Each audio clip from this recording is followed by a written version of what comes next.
Okay, so let's come back to the fifth verse. I think fifth we finished, sixth we finished, seventh also we finished, eighth also we finished. We were supposed to do Raja Yoga method. This is the most difficult part of our Shastra, and there is no answer. How could one do it? This 10th one.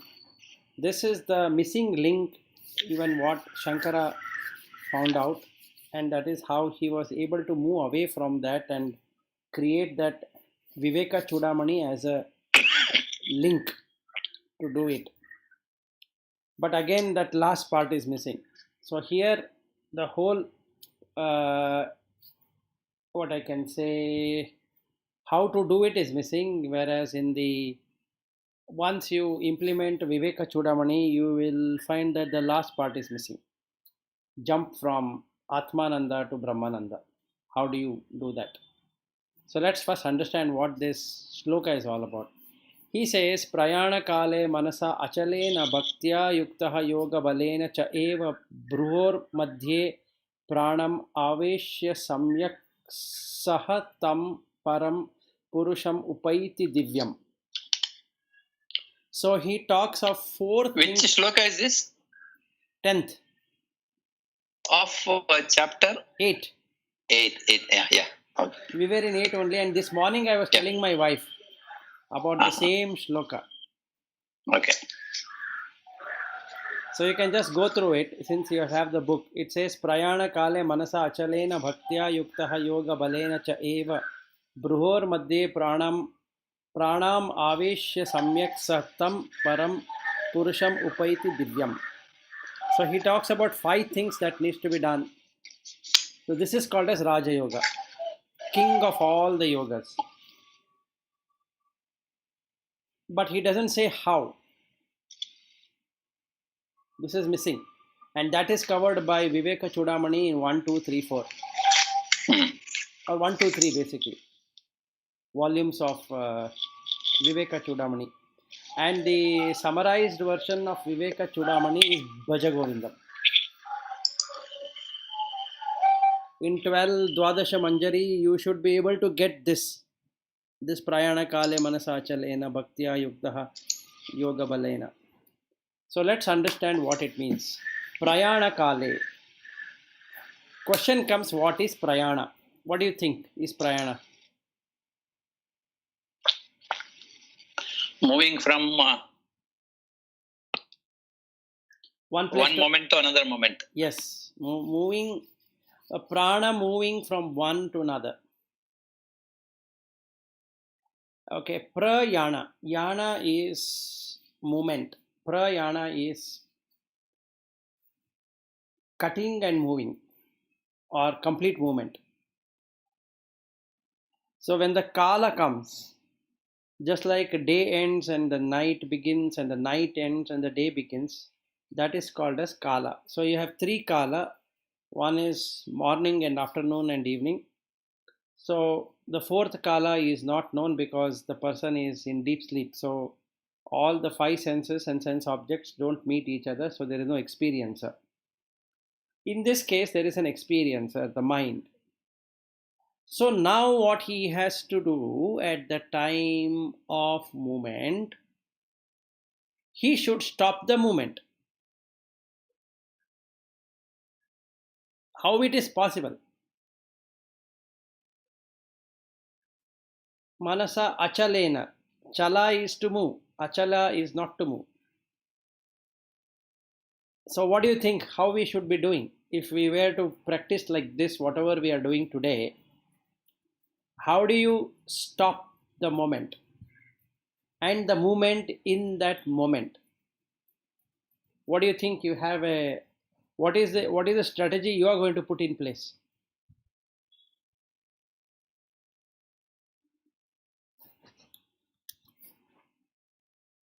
What do you think you will do?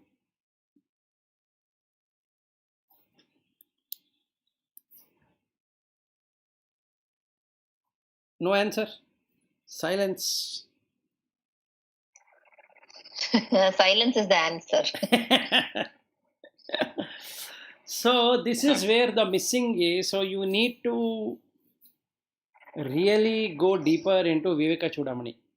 This he has explained in the second chapter or second volume, what we are discussing between the Annamaya Kosha and the Manomaya Kosha and Pranamaya Kosha and all. Sorry, Pranamaya, Manomaya, Vijnanamaya and Anandamaya. What Shankara explains will make this thought go frozen. Same thing with Patanjali Yoga Sutra.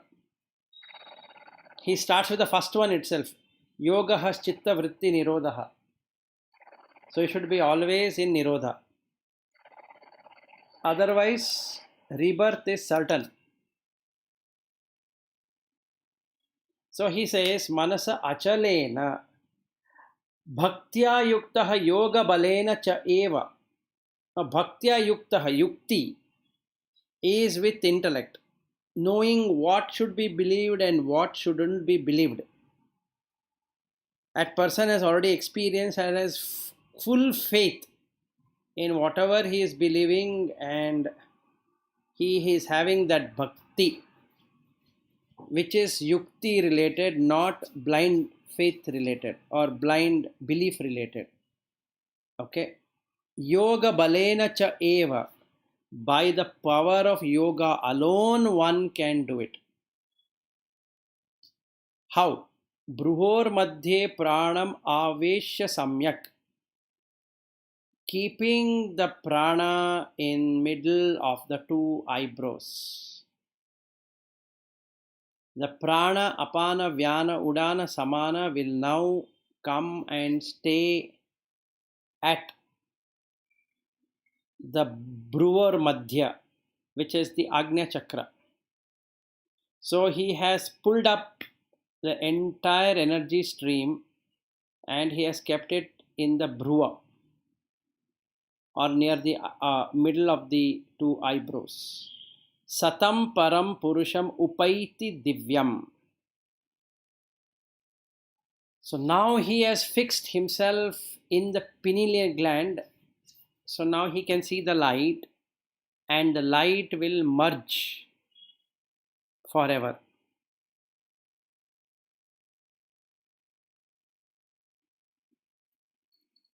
Purusham paiti divyam. The Purusha will engulf this small Purusha.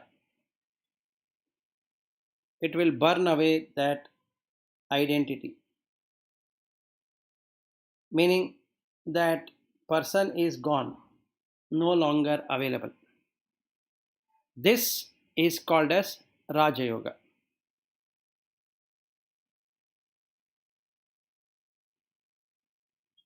So this is what Krishna is saying you should do.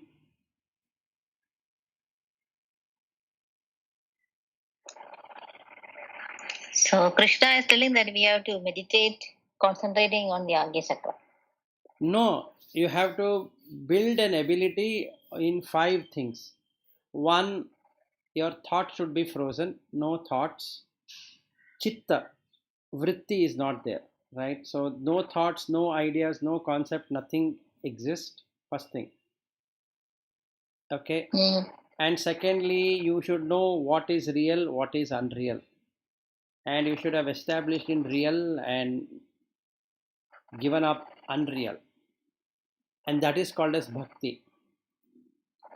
Third, by the power of yoga alone you can do it. That means you have to leave out everything and join, which is called yoga, union with self, and leaving out the self is yoga. Fourth one, keep it in the middle. Pull out all the prana from your body and keep it in the middle, establishing it there. Wait for the Purusha to engulf that what you have kept, prana. Now you are gone.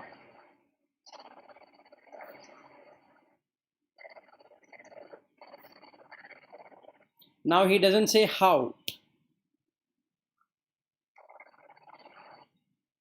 He says this is what you need to do in case you want to liberate.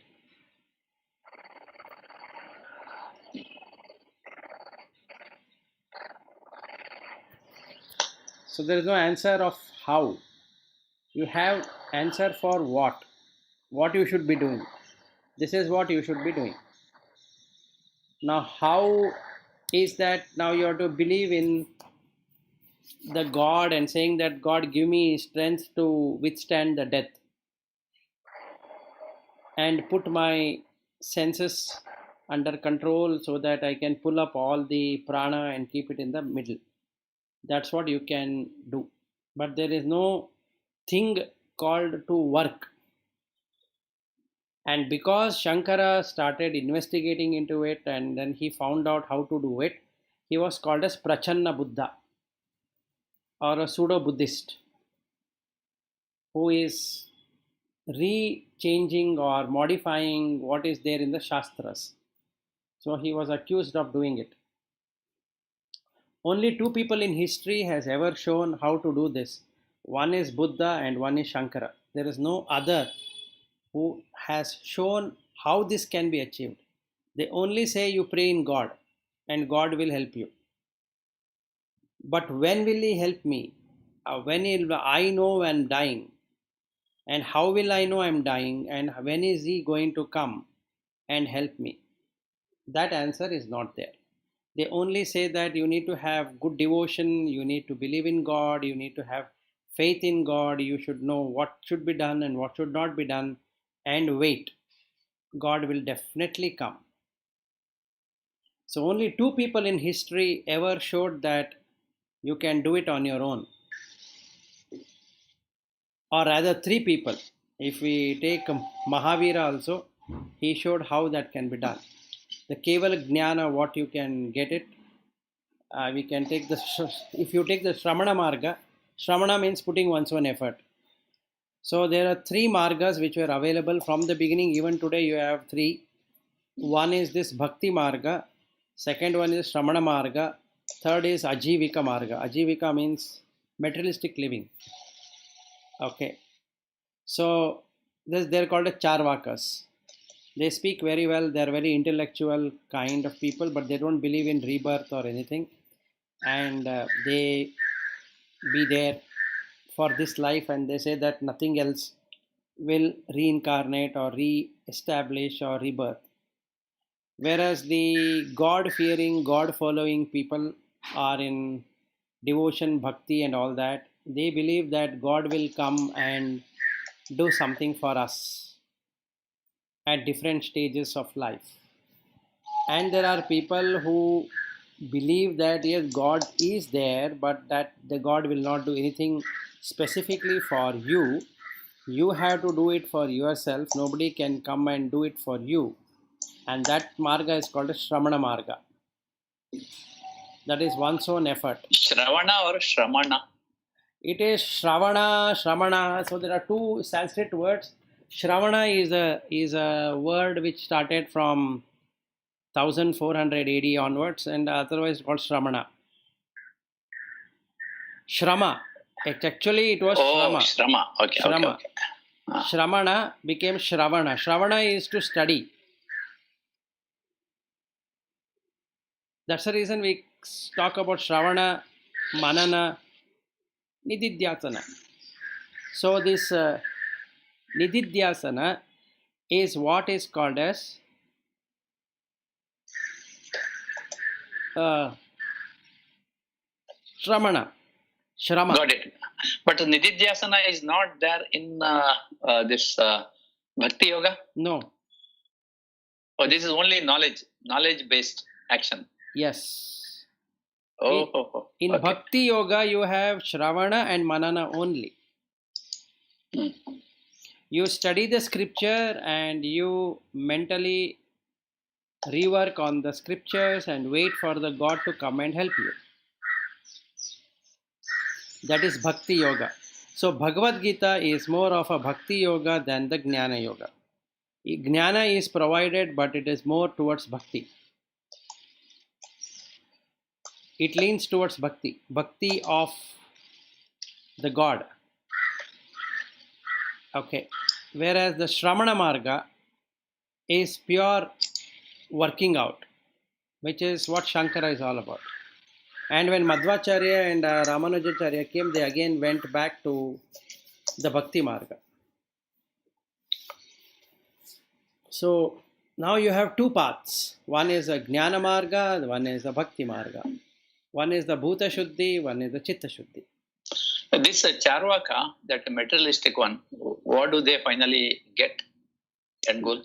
No, they again get rebirth, but they don't believe anything called rebirth is there. All the intellectuals in the world, even today, if you go and ask them, they say that you are wasting time in finding out God. They go by scientific measurements only. What is demonstrable can be seen. What is not demonstrable is called as false. They don't have internalization. It's all external feeling. Yes, it's all external. So they are trying to find the God particle now, right? Mm-hmm. So that is called as Charvaka. So you are searching Adhyatma through material. That is totally impossible. That is impossible. So just like Padma Shri says, at least some years down the line, science and spirituality will meet. It can never meet. That is for sure. But yeah, my understanding is where science ends, then spirituality begins. Yes, it's internal. Correct. It's totally internal. Yes. So, but the mind says that no, that is not true. We will ultimately be able to prove this, and that process is called as intellectualization. But one fine day, the materialistic person like Newton or whomever, those great people, they realize that there is something Mahashakti behind their in fact, it is there in inventions. Yes, in fact, it is there in Einstein when he created that theory of relativity. He found what is relative. Relative in terms of from how the speed is trying to calculate. Then he found that there is something which is happening which I don't know.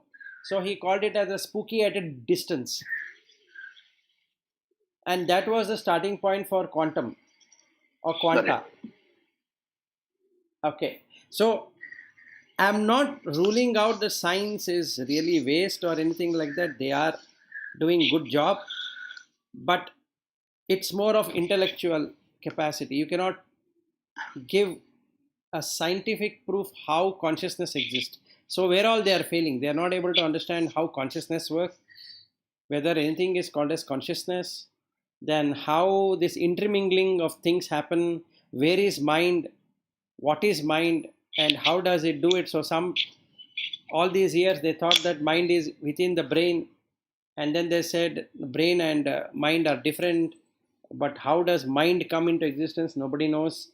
What passes after death, whether the physical body is alone not there or something else is not there, or how things really work back when the person comes back to life in another life, how he is able to remember his past life.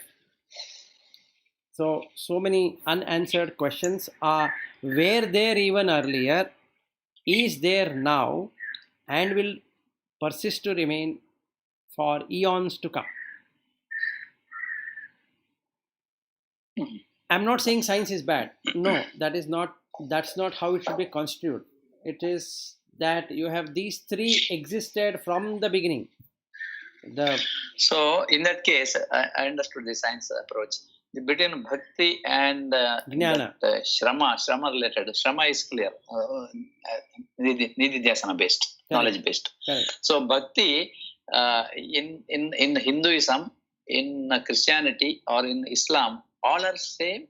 The bhakti, yes, all are philosophy same. Point of view. Yes, all are same.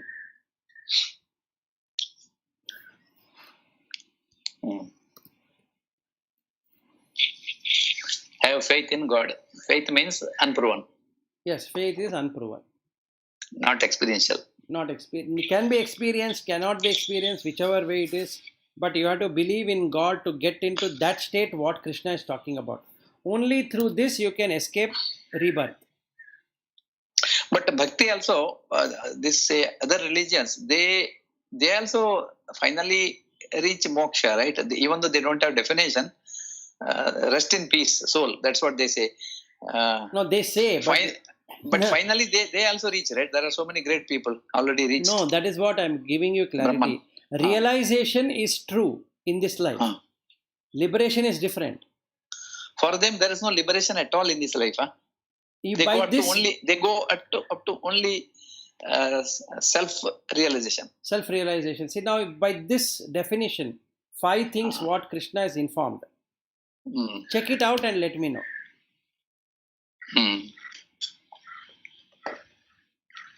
The first one itself is not possible. Manasa achalena.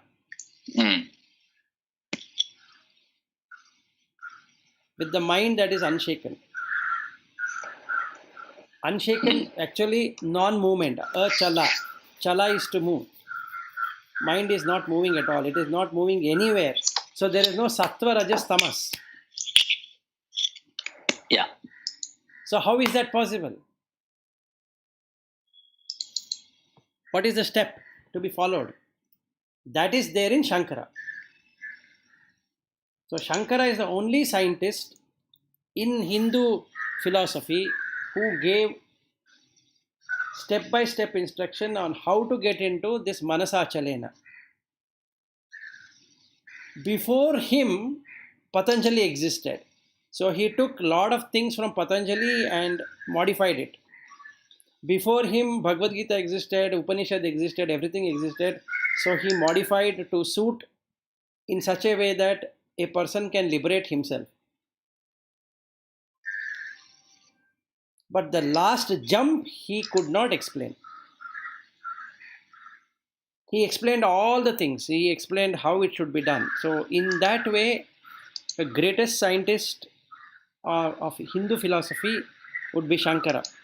Nobody is greater than Shankara as far as the philosophy of liberation goes. He showed to the world how to do it, except for the last step. That last step, only Buddha could show it. So the oldest scientist ever is Buddha. The recent scientist is Shankara. There is no other scientist after that.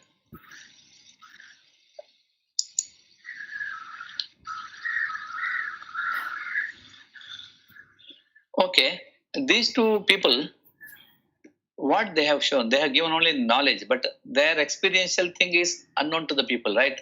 No, it is there. If you go by Vivekachudamani, Aparoksha Anubhuti talks about his Anubhuti itself, right? No, that is possible only after they achieve. Oh, they have achieved and then they have documented. Yes. Okay. After Shankara achieved only, he penned that saying about Aparoksha Anubhuti, right? What is Pratyaksha, Paroksha, Aparoksha? Yes.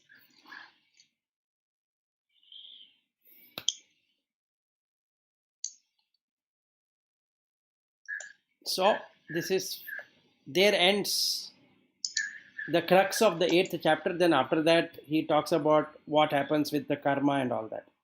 So this is the crux of the 8th chapter.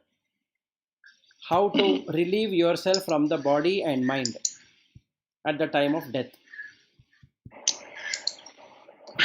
But in this also, whatever you said, 5 steps. After if you are successful in getting all the prana in the middle of the Aki Chakra, you still have to wait for the Purusha to come. No, it will come. That's what you do. So now the Purusha is that entire, whatever you want to call it Brahman, Purusha. Brahman. Yeah. That is always there. That is already there. Your small ego is merging with that. That's a jump. That's a jump. Correct. That's a jump. This jump is not there in Shankara. The remaining 4 is there. Sahatam param purusham upaiti divyam. That is not there.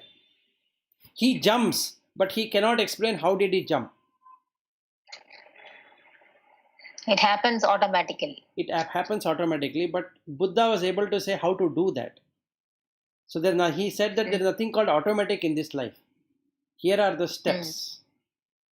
That dependent origination. Not only dependent origination, it has this 4 noble truths and dependent origination along with understanding the perishable nature of everything. And then he gives step by step instruction how to see it within that. And then you will be able to see, oh, this is the step. And if you try it out, it will work. So you will be able to see it. So when we do the Vivekachudamani, and if we were to do it correctly, the first 4 will be perfectly done, which is not there in any book you can find, any knowledge area you will find. So there's no point in reading anything else except for Bhagvadgita and Vivekachudamani. That is sufficient for liberation to the last step. Then the last step is something you have to refer something else to do it. So what Shankara has done is he's done a beautiful thing of combining the Bhagavad Gita and Brahma Sutras along with the 10 Upanishad and brought it as a Vivekachudamani. No other person could do like that.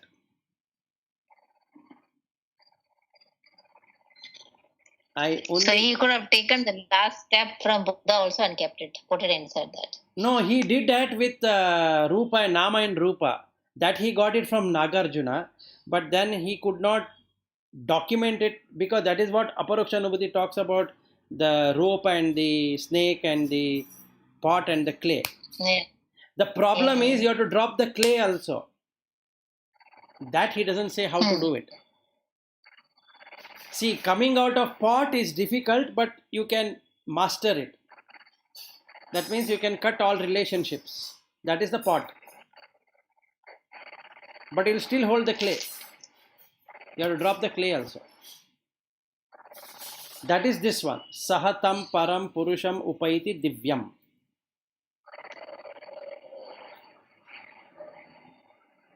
Because you have to fix yourself in the supreme reality and then give up. Then it goes into the Purusha. That is, you have to drop the clay. You have to drop the clay also, and that's it. No more association with the clay. So neither pot will be there, nor clay will be there. Nothing. Shunya.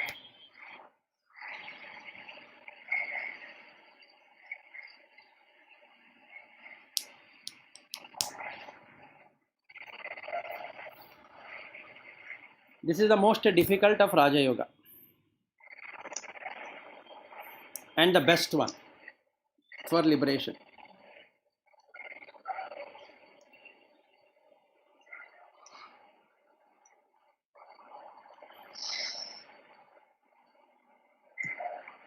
So now he starts with the 11th verse, which talks about the Krama Mukti, that is in different stages.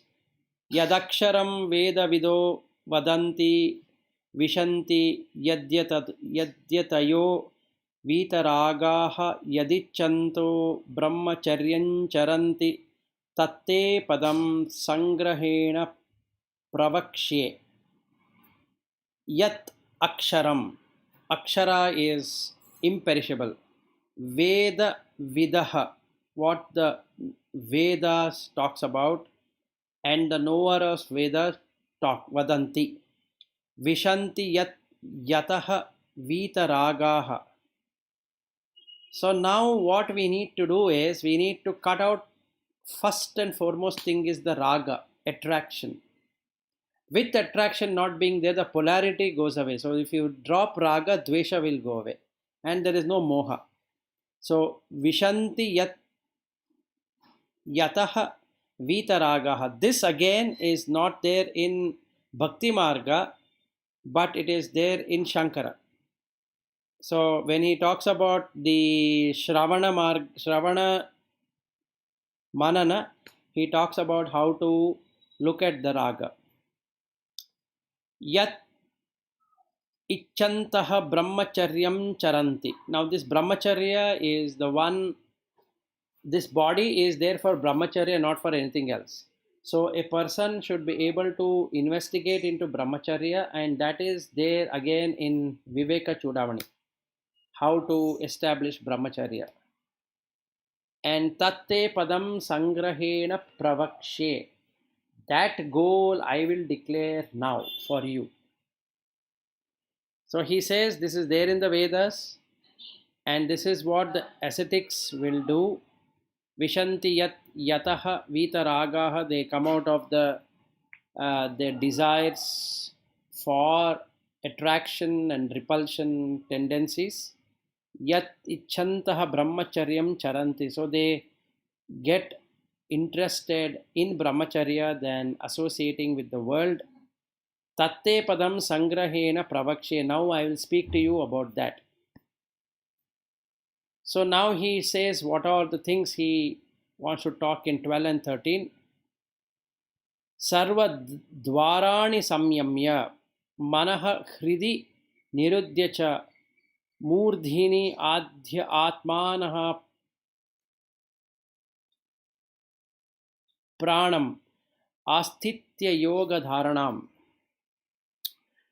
Sarvadvarani samyamya. There are 9 doors and there are 5 sense doors. 9 plus 5, 14. He has to close all the 9 plus 5, or 9 will incorporate 5.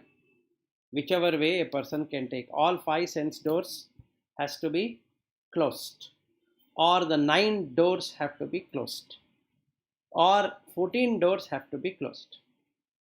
So 9 doors here is 2 eyes and 2 ears and 2 nose hole and mouth, and then you have anus and genital. All the 9 holes have to be closed. Or all the 5 doors of senses have to be closed. That is the eye sense door, the ear sense door, the nose sense door, the tongue sense door, and the body sense door. Now, which is the most easiest? There's nothing like that. You have to close all the doors. How to do it? Again, it is there in Vivekachudamani, because he has taken something from Nagarjuna as well as the Buddha teachings. So he will contemplate on the body and body parts, how filthy it is. So that will help a person to understand where the raga is coming from. When the raga is reduced on the body, because our raga is only on the body, not on anything else. We can't see anything else other than the body.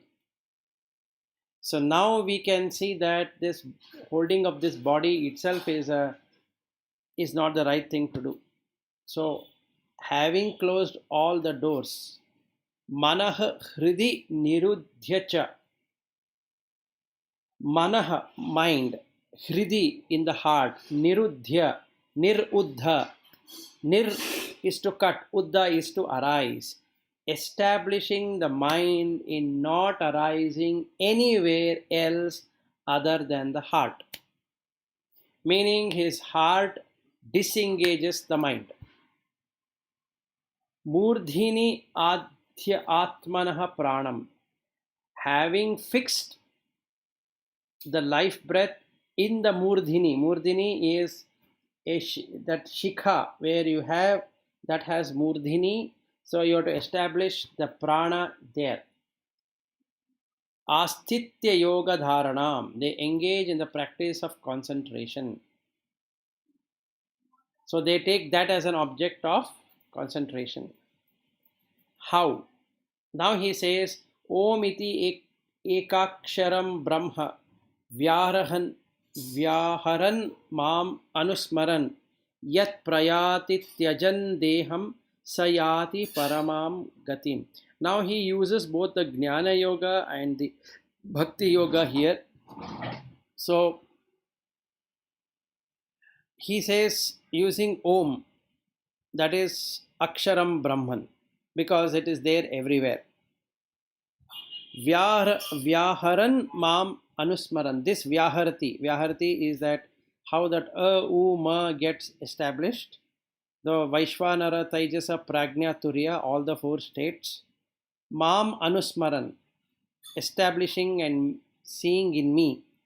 Yap prayati tyajan deham, he who departs thus when leaving the body, saha yati paramam gatim, such a person attains the supreme goal, which is not to have rebirth. This is the first one. Now, ananya chetaha satatam yah mam smaranti nityashah tasya aham sulabah partha nitya yuktasya yoginah. For those who cannot do as indicated in the 13th verse, I will give an easy thing for them. Not thinking of any other object constantly. Ananya chetaha satatam. The chitta shouldn't have anything other than Yaha mam smarati nityashaha. He remembers me every moment and doesn't remember anything at all other than me. Tasya aham sulabaha partha. For him I become an easily attainable, O Partha, nitya yuktasya yoginaha, to such an ever steadfast yogi who is my bhakta. So he says that even through bhakti yoga, I can do it, or a person can do it, but only thing is that he should establish in me all the time. So the jnani is meditation on the nirguna Brahman, and the goal is Jivan Mukti. The yogi is an ascetic, and he knows what needs to be done. Again, he will become a Jivan Mukta. And there are three kinds of people who are Vedavid, who study the Veda, the sannyasi, who is self-controlled and able to establish non-attachment, and the brahmachari is a person who would like to dedicate his life for attaining that Brahma level of consciousness. They are called as Krama Mukti candidates. That means they are in Krama, various stages. The above three types of people, they are called as Om Upasakas, that is Vedavid, the Sannyasi, and the Brahmacharin. They do concentration and try to get the knowledge on the Brahman and meditation on the Om. So they will attain the supreme Brahman as the Jnani would have done without any aid, that is through his Shramana. With using the bhakti also, that person, if he is able to stay for every moment in that, by way of krama, he will attain supreme Brahman. And that nobody can say what krama is he in, what number is he in that list. Let us say there are 10 candidates, you are 9th, so your thing is in the 9th, so then 8, 7, just that is called krama. Finally, the bhakta is the person who is into pure saguna bhakti on the Lord's form. He will be in krama, he will be in the line, and he will get mukti once he crosses the line. Which birth it is, that we don't know. So this is what the verses are: 8 and 9, 10, 11, 12 and 13 and 14. So he says, I promise them liberation in krama, in different states or stages. But for the jnani and the yogi, they can directly do it through the jnana. So he says that, look, if you are a jnani person, take 8, 9 and 10. If you are not a jnani person, you are wanting to start with 11. If you have already understood something, then come to 12 and 13. If you are none of these, you want to come to 14, please come. But you are in Saguna Brahman, so it will take time for you to get into Nirguna. Because you are in Krama. So the Mukti is as per the Krama.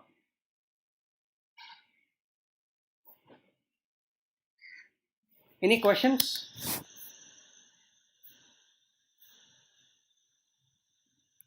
No questions. Okay. No rebirth. That's what he says in the verse number 15. Mam upetya punah janmah dukkah alayam ashashvatam na apnuvanti mahatmanah samsiddhim paramam gatihi.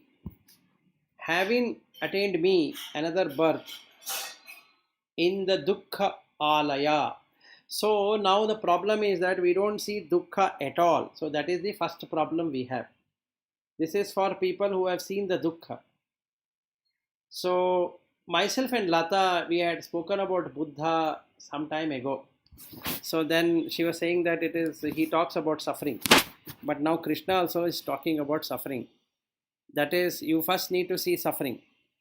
Dukkha alayam ashashvatam. So it is ephemeral. That is, it doesn't even stay for a moment. Ashashvata. There is nothing in this world which can stay without changing even for a moment. Na apnuvanti mahatmanah is not taken by the realized people. Samsiddhim paramam gatihi, after they have reached the highest perfection. That is when their mind has given up and have understood whatever is being done is only dukkha. It is only adding dukkha. There is no thing called as sukha. The sukha is just a modification of the dukkha. It is like somebody is pressing my hand. He leaves it for a second, so I feel relieved of that pain. And again somebody catches the hand, and again I feel the pain, and again somebody relieves it, and so that keeps on happening moment to moment. So this catching and relieving, catching, relieving, catching, relieving keeps on happening. So he has understood that this world of five senses and five sense object is that.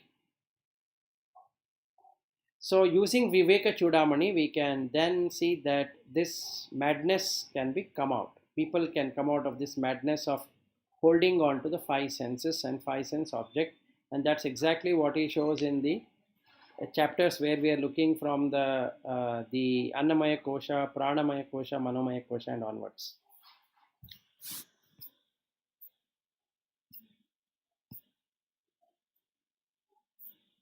So I will do this verse and we can go to Vivekachudamani. So 16th verse, he says that Abrahma bhuvanat lokaha punah avartinah arjunah mam upetya tu kaunteya punarjanma na vidyate.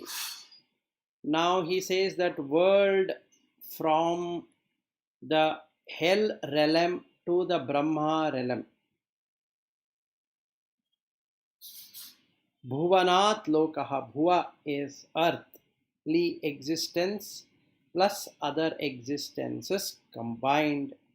Punaha avartinaha Arjuna. They come back again and again and again. Mam upetyatu kaunteya. But who reaches me, O Kaunteya, punarjanma na vidyate. For him there is no rebirth. That is, if a person were to establish Brahman consciousness through Krishna, for him there is no rebirth. But if a person were to establish in Krishna without Brahman, he or she will have rebirth. No matter the person would have gone into Brahmaloka. So you have two margas. One is the Pravritti marga, one is the Nivritti marga. Pravritti marga is just like taking off for 15 days and going on a holiday and coming back to office. Nivritti marga is cutting out the job itself. There is no need to work. So if we take all the 14 worlds we have, the higher world is the Bhuhu, Earth, Bhuvaha, Suvaha, Mahaha, Janaha, Tapaha, Satyaha. These are the worlds. That is, when we take a Bhuloka, it is the person starting from human onwards.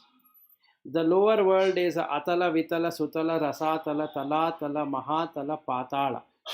These are the 14 worlds which we have. So the rebirth is there in all the 14 worlds. So there are 7 higher worlds and 7 lower worlds.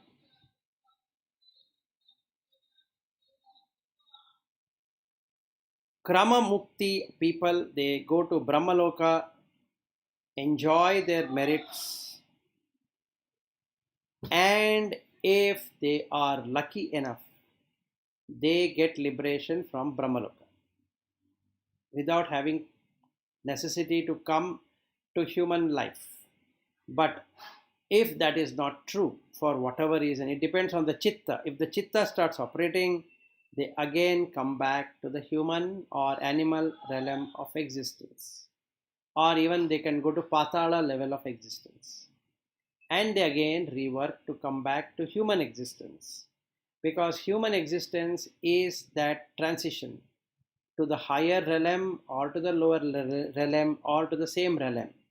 So some people go to the lower realm, some people stay in the same realm, some people will go to higher realm, and only one or two would get complete liberation from the dukkha.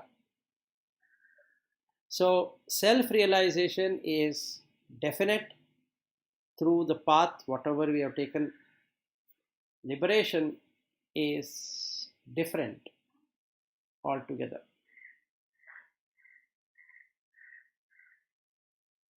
So you have to, Jivan Mukti should be experienced while living so that all the karmas are wiped out. The prarabdha karma remains because it is only the bodily karma which remains, which was given from the mother or due to his past actions. But the sanchita karma and the agami karma are completely wiped out. So what remains in the end is only the bodily karma. That the person will come to know. So that person is liberated after the body goes away, because there is nothing else to cling to or hold on to, because he has removed craving for existence. So it's gone forever. And he doesn't appear in any of the 14 worlds, 14 lokas. Those who get addicted to Gayatri Japa will get into the 14 lokas. Sorry, 7 lokas. And those who don't know anything about Gayatri Japa at all, they will enter into the 7 lower lokas. This is from the Hindu philosophy point of view. And every religion have their own point of view. So, since we are talking about our philosophy, this is what it is. So it's a must to know Gayatri in order to stay or go higher in the 7 lokas.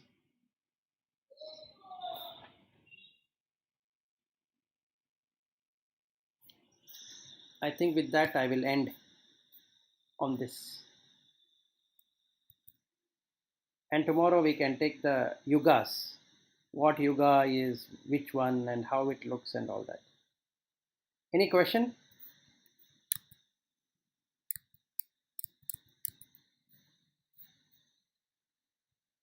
No. Vilas just wanted to share one thing about something similar. Yeah, go ahead. Yeah. My grandmother used to tell some stories in my childhood, and there are some stories related to Kasi. Mm-hmm. And she used to explain that whenever this Antyakala or the last moment comes, Mm-hmm. so one has to visualize that Dundi Ganapati comes, and then the person will be sitting in the lap of Kashi Vishwanatha, and Annapurna Devi comes and gives Tulsi Tirtha. Mm-hmm. And one had to be there. Then I, knowingly or unknowingly, I remember I asked, how do I know that? Then I think she told who follows the dharma will know that and can visualize that. So just recollected that, and then when we are running through these, just wanted to share that. Sure. Is there any relevance of what she told to these slokas? No, this will take you to higher loka. Okay. Basically, otherwise we are supposed to be back in the bhuloka as humans, not even in the bhuvar loka. So what happens here is that, like I think when I did that about Gayatri, I explained about each one of these lokas. So basically what happens is these are the higher lokas. So Satya loka is the most highest of the loka, where you can become a Brahma. So, and all the God realms of existence are in between them. So basically what happens is when you meditate on the Kashi Vishwanatha or Ganapati or anything at all, the mind becomes that. So you will lose the focus of human birth and you will instead land up in the Deva realm of existence.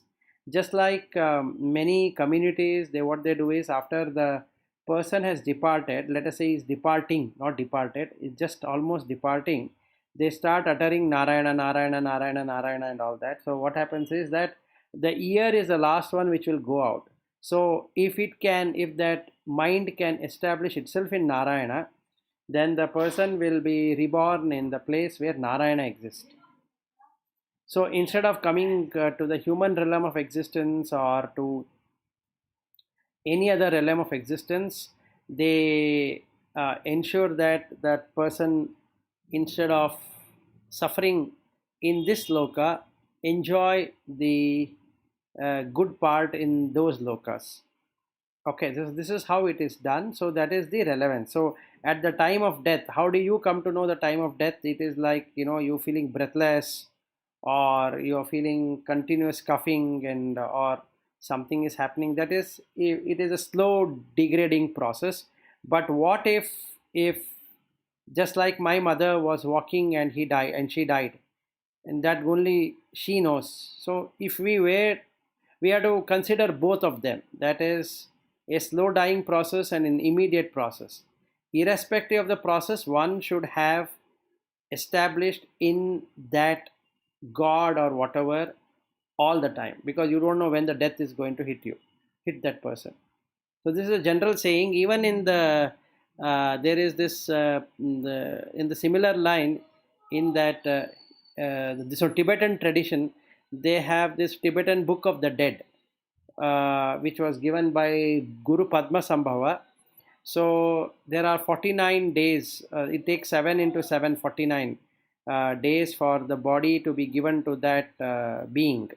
So they believe in that. So the priest or the lama will keep on reading a book saying that in the first week what it will find and how it should escape, in the second week what it will find and how it should escape, and the third week and the fourth week and the fifth week and sixth week and seventh week, by which it will find a human womb.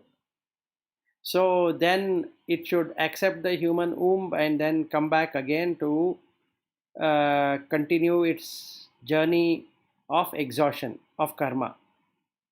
So otherwise, if it chooses a God realm of existence, that karma will not get exhausted. It will just, the punya will get exhausted and it again comes back to the animal realm of existence. So it is better that it re-chooses the human realm of existence and comes back here to exhaust all the karmas and once and for all leave this entire rebirth process.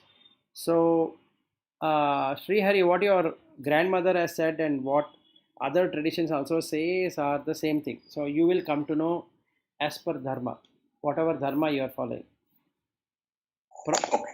Provided you have established in that. So it is all about establishing it.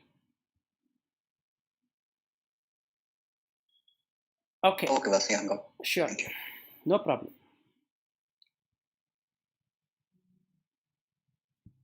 So shall we continue? Okay. Now we go to the verse number 169. 169, okay. nahi asti avidya manasah atirkata manah hi avidya bhavabandah hetuh tasmin vinashate sakalam vinashatam vijrimbite asim sakalam vijrimbate. Nahi asti avidya, there is no ignorance. Manasaha atirkata, apart from the mind. Manaha hi avidya bhavaha, the mind itself is ignorance. Bandhaha hetuhu, is the cause for bondage. Tasmin vinashate, when the mind is destroyed. Sakalam vinashatam, everything else is destroyed. Vijrimbite asmin, when the mind manifests. Sakalam vijrimbate, everything else manifests. This was the, what I can say, it was a profound finding of Shankara in the culture at that time, which relied heavily on homa and other kind of rituals to appease the god. This was a revolutionary finding by Shankara. This is exactly what Buddha also talks about, that the mind appears and mind disappears. There is nothing called as one fixed mind. And mind is itself is the bandhu and mind itself is the shatru, is what Krishna also says. But what is missed out in the Bhagavad Gita is that it talks about a mind which is always there. But what Shankara found is that mind does not permanently stay. When the mind is destroyed, everything else is destroyed. When the mind manifests, everything else manifests. So it was a revolutionary because till then people felt that mind is a constant thing. And for the very first time, they came to know that the mind also is an impermanent thing. It doesn't have its own existence. So now that was an ignorance, or that is an ignorance even right now, that I am the body, okay, I am willing to give up that, but I am the mind, how can I give up? Because I appears in the mind only. There is nothing else other than this body and mind. So now we have understood what is body. Now we are ready to accept that body is not mine, because if we can see that body is left behind. But then I go, right? So that is, there is a permanency of I in the mind. So at least mind is permanent. And he says, no. Manaha hi avidya bhava bandhaha hetuhu. This is the cause for continued existence. Because when mind is not there, then there cannot be any existence. Only when mind comes back, it comes back.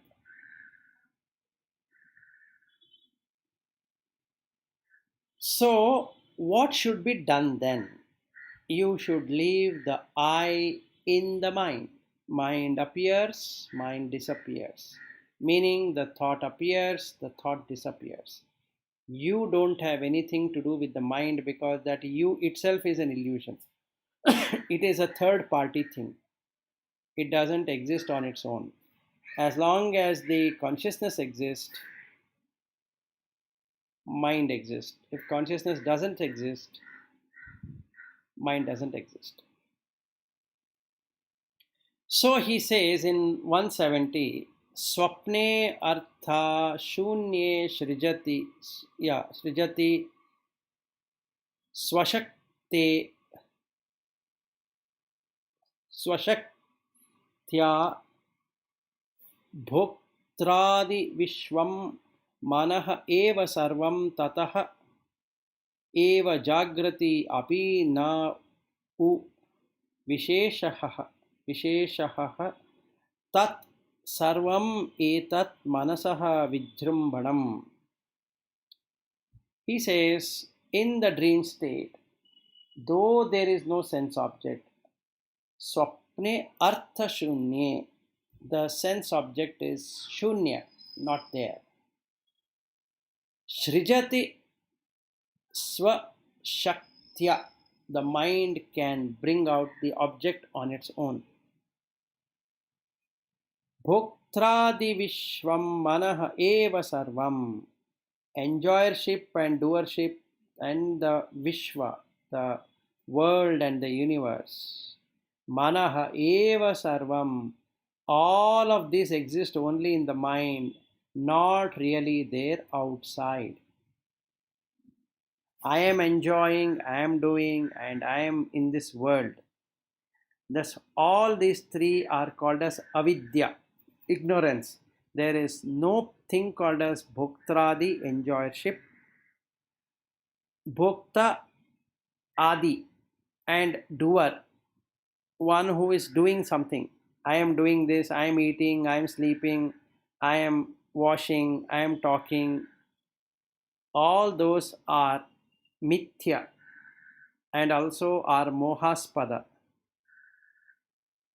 And the Vishwa, what we talk about, that is also an illusion created in the mind, because all these three and many more related to the mind are enjoyed or seen only by the mind, not by anybody else. Similarly, in the waking state, now there are a lot of Vedantins who don't agree that Jagrata Avastha is no different than the Swapna Avastha. They treat this waking state also as a dream, because in this verse 170 he says that similarly in waking state also na u visheshaha, there is no difference or there is no noticeable difference. But what Shankara is talking about and what the Vedantins have a fight is like this. Vedantins believe that the Jagrata Avastha and the Swapna Avastha are the same. Whereas the Shankara says that in the Jagrata Avastha, the elements are active. In the Swapna Avastha, the elements are inactive. The senses are active. In the Jagrata Avastha, the senses are sleeping in the Swapna Avastha. But he says, na u visheshaha, there is no exemplary difference between a Jagrata and a Swapna. So Vedantins take this also as Swapna because of this verse. Tat sarvam etat manasaha vijrimbanam. All this phenomena, that is everything which is coming up, is only a projection in the mind, nothing else. So if I again compare this with Buddha teaching, he talks it as 5 elements and one consciousness. They intermingle, creating the mind arriving, departing every moment. None of them is fixed in any given way. The mind arises, mind goes away. The element arises, the element goes away. So that's the reason you cannot have anything as yourself. So if we go by 169 and 170 of Vivekachudamani, Shankar also talks the same thing. This arises and this goes away. Now what happens in the deep sleep state? Shushupti kale manasi praline. That is, it is pralaya. So it is gone in deep slumber. 5 senses are not there. Neither any identity exists, because the feeler and the thinker and the enjoyer, all that is gone. Na eva asti kinchit sakala prasiddhehe. Nothing perceivable exists, as is proven by the universal experience by all people. So the Vishwa goes out. There is no longer projection. as the world.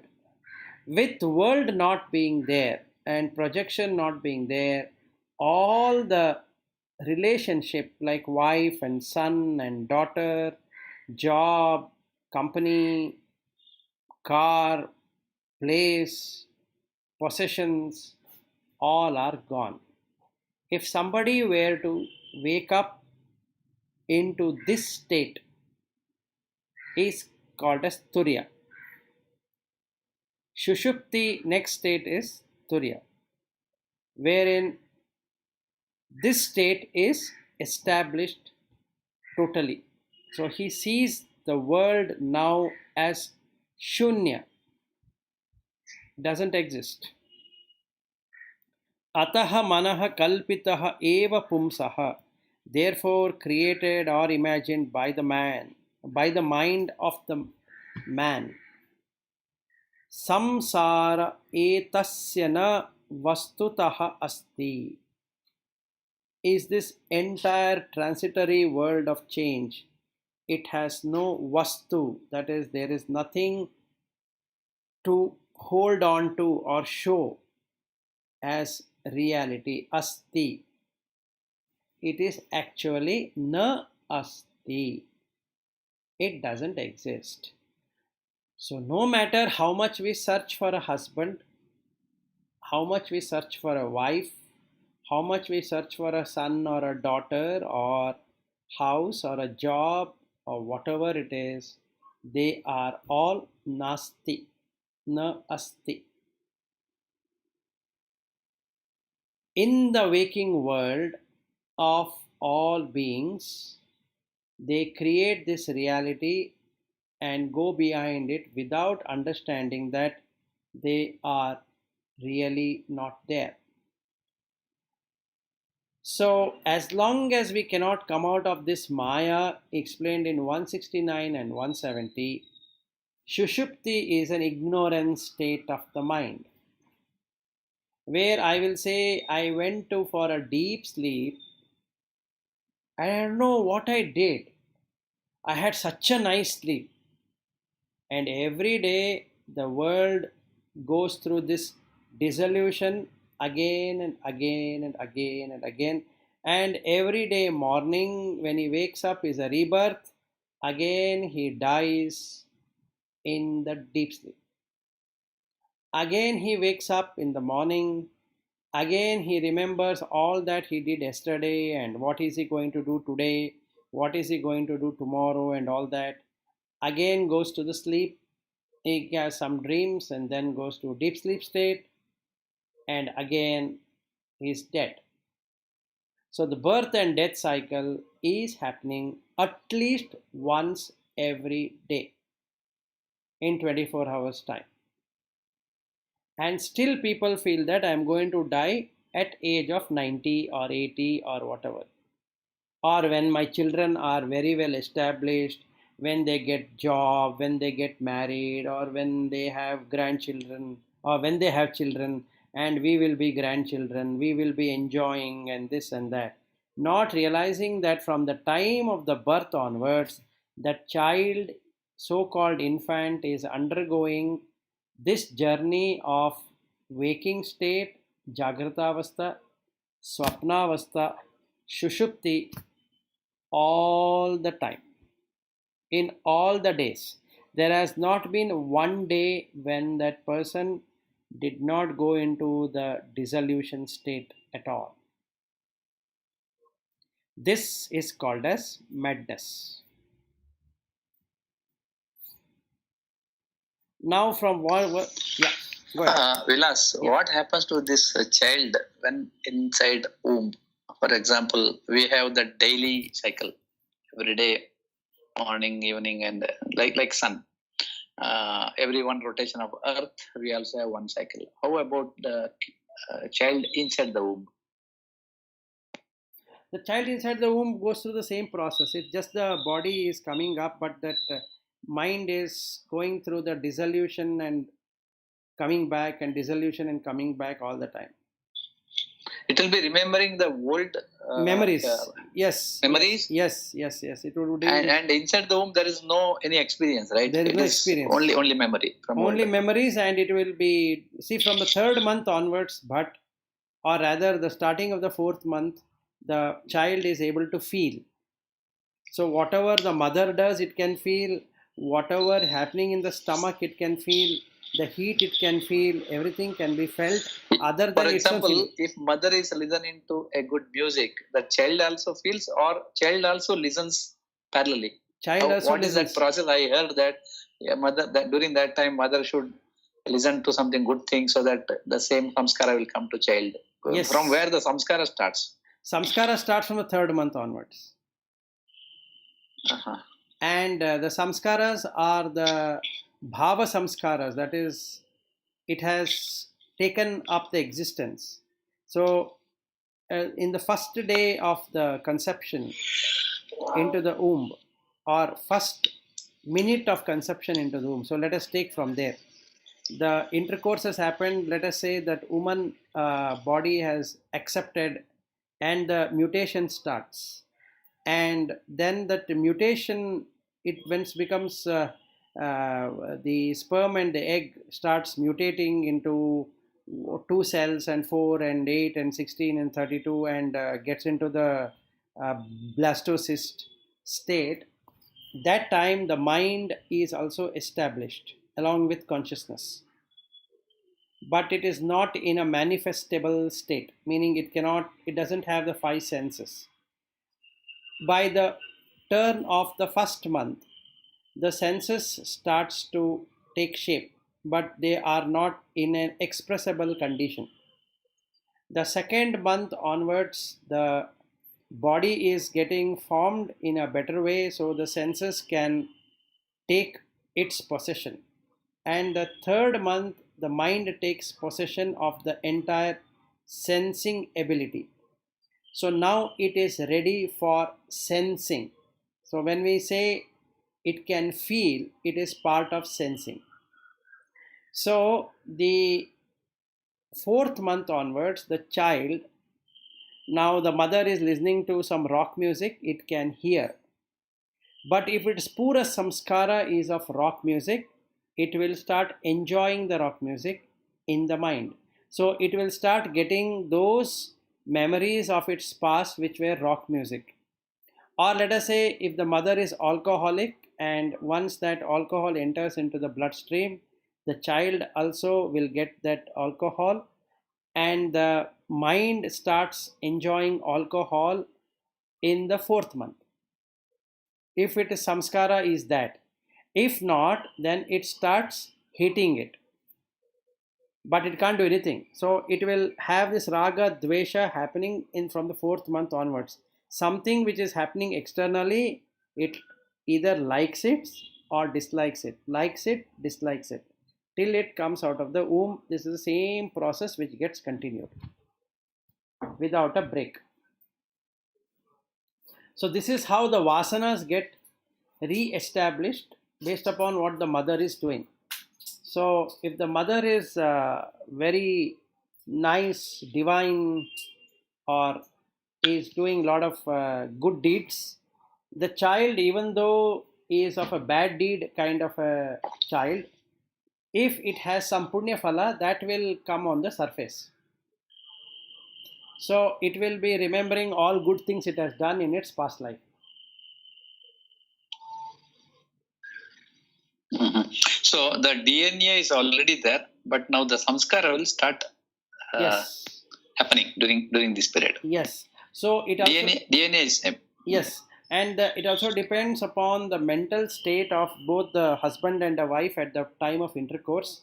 If the husband and wife had lot of expectation and they were full of passion, then the child would already have samskara of that passion. So it will start with sensuality from the 4th month itself. So it will start remembering all its sensual pleasures it had in its past life. So can be eating, can be touching, can be tasting. Eating is tasting only. Seeing and hearing and all that. Okay, and then this karmanusara, that child will get this father and mother. Karmanusara means already they were connected somewhere in their previous birth. Yes, they were connected. It cannot enter into a place where there is no connection at all. No, it cannot. And it should be such that they could not repay the loan and they have to give from their body.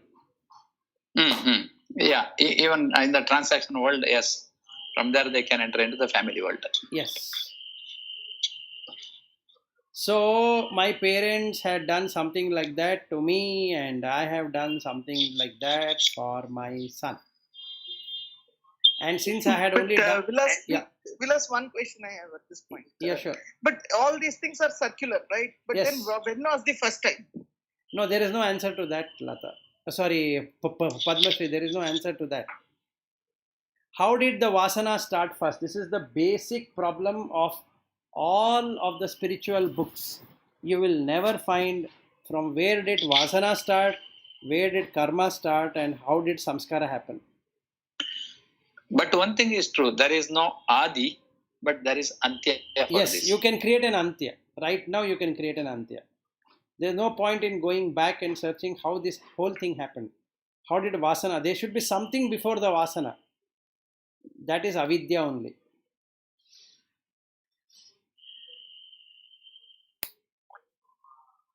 So instead of finding how did it start, we have to see how can we end. That it started whenever it started. Now we can end. Because this is the same thing which will be continued in the next life also. There is no difference which will happen for all of us.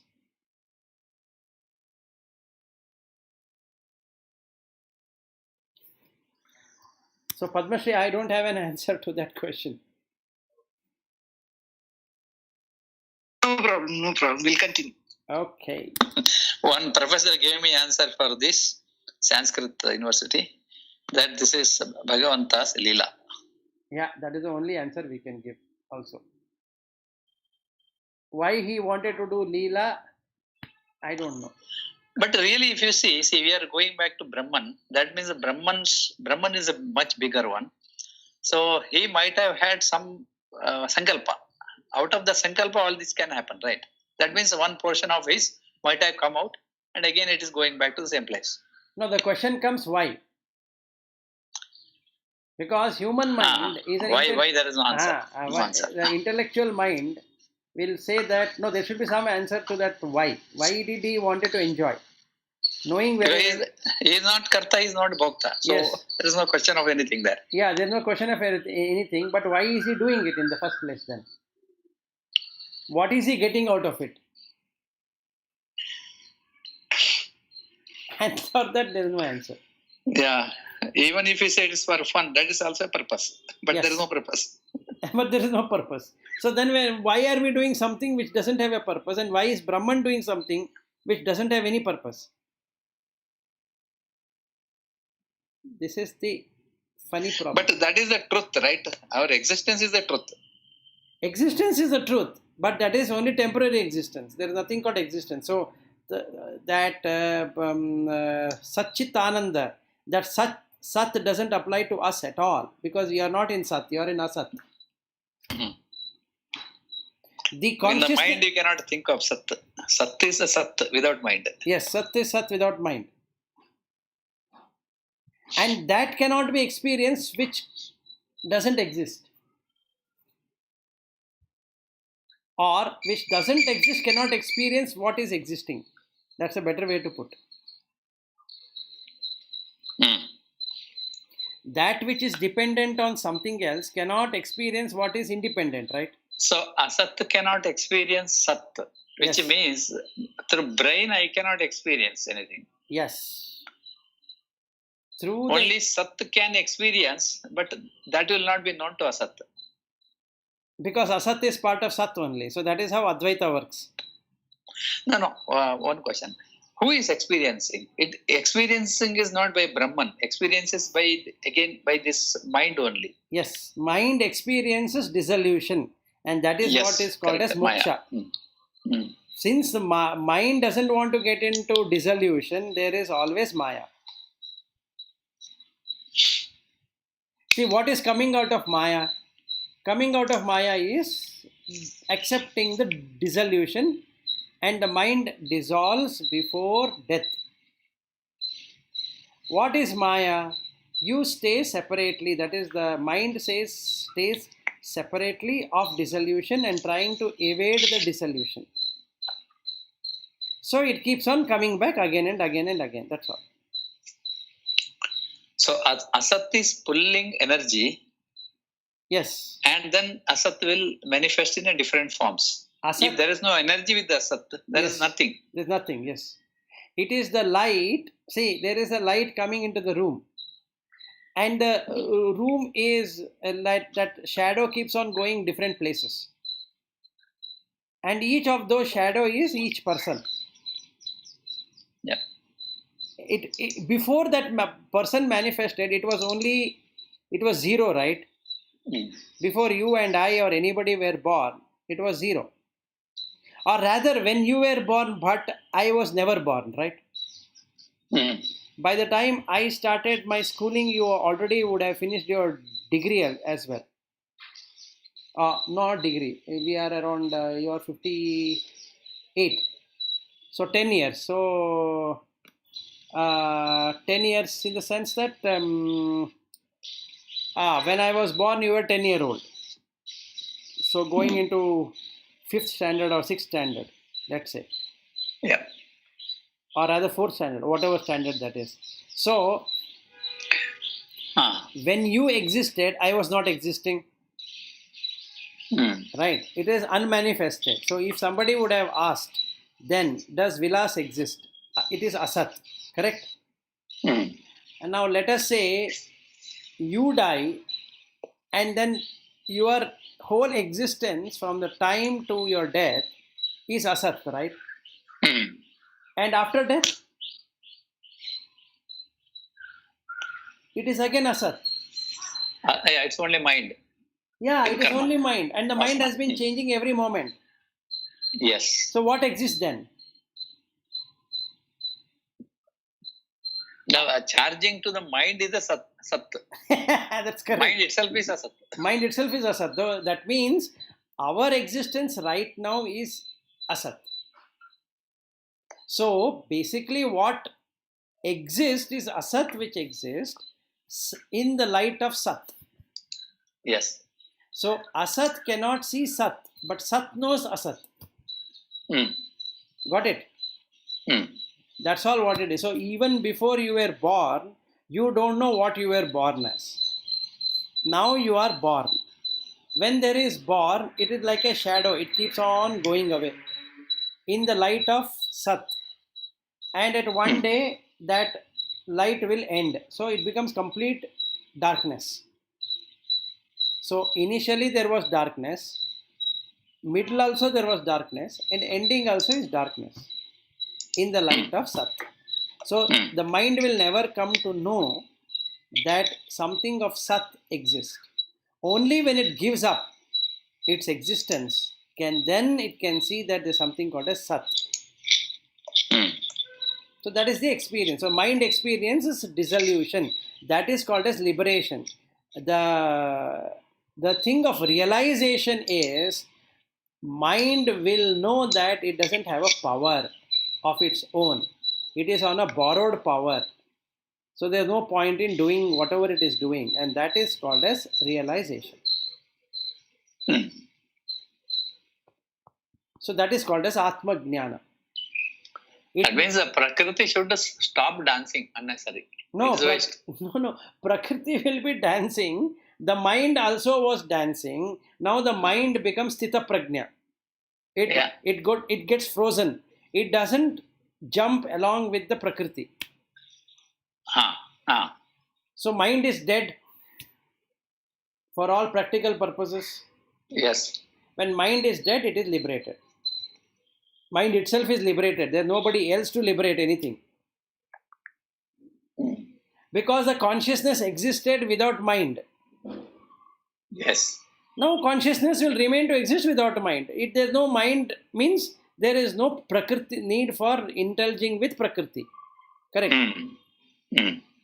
So mind was the centrifugal force between the prakriti and purusha. Mind is part of prakriti. The light is part of purusha.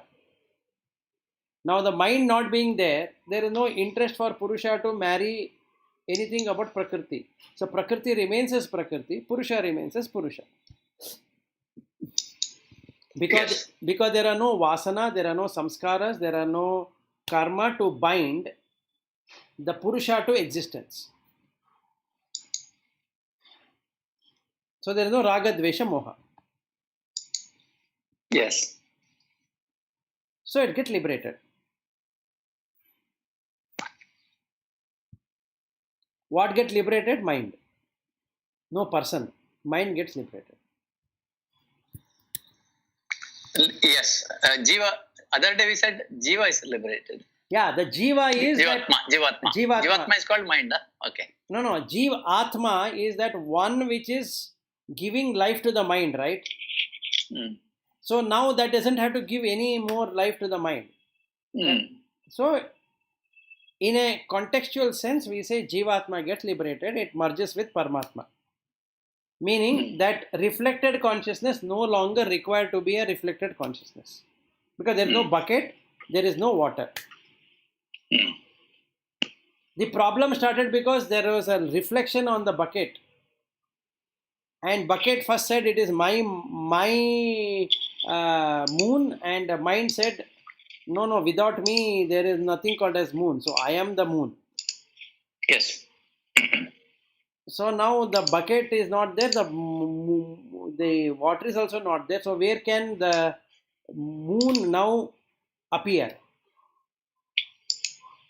So the Jivatma is not there. The Jivatma merges with Paramatma. That is the meaning of merging into Paramatma. That is, it doesn't get manifested. Because there is no longer bucket and water. Vilas, I need to join another meeting now. Same thing here. Even I have to jump at 10 o'clock. Yeah, it's 10 o'clock. Okay. Thank you. Thank you then. Yeah, bye. Thank you. Thank you. Yeah, Thank you. Yeah, Bye. Bye. Thank you. Bye.